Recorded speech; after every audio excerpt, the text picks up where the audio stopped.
Well, Marco, you come away yet again with a point. What's your assessment of how the game panned out today?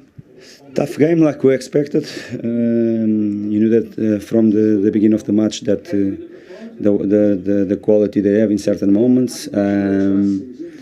Even in their build-up, they are a team with a clear idea. They create some problems for us because our pressure was not good enough at the level that we did last week. Is a good example.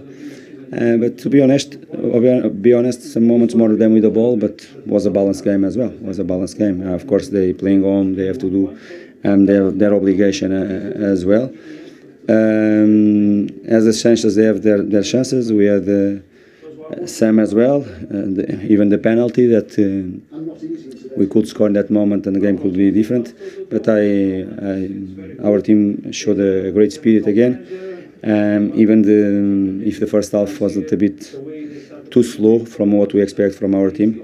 But again, away from home, clean sheet as well against a team that it's easy to see. The changes they made, second half they put players at 35 and 30 million pounds and 40 million pounds, of course. And we put two players from our under 23s. That is the reality, and that shows us what we should do until the end of the market. Because if you want to compete at this level, you have to have much more solutions out wide. Even what's happened with us with our wingers, Harry Wilson and Manor Salomon, will obligate us to do something quick, because he's a good example this afternoon. The great job that our two wingers they did up and down every time, but after we have to put fresh legs inside, and you don't have.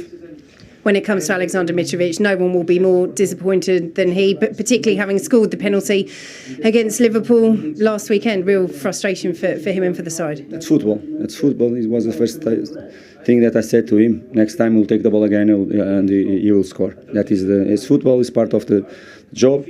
And of course I want him to do the same confidence next week. The good thing that we created that moment, we had the chance, unfortunately didn't score. Probably if you score we can kill the game in that moment, but it's part of the game. And a couple of London derbies coming up for you, Brentford and then Arsenal. We spoke about momentum before the match. I mean, it keeps the unbeaten start to the season. Yeah, and clean sheet I think is something really important for us as well, to start to create this good feeling to have clean sheet as well, and will come. It's the next one. As always, we don't look for the others after. If it's Arsenal or the other one, we have to look for the next one. That will be Brentford. Of course, tomorrow is a session again, and after the players they have a day off to rest, and you go to prepare.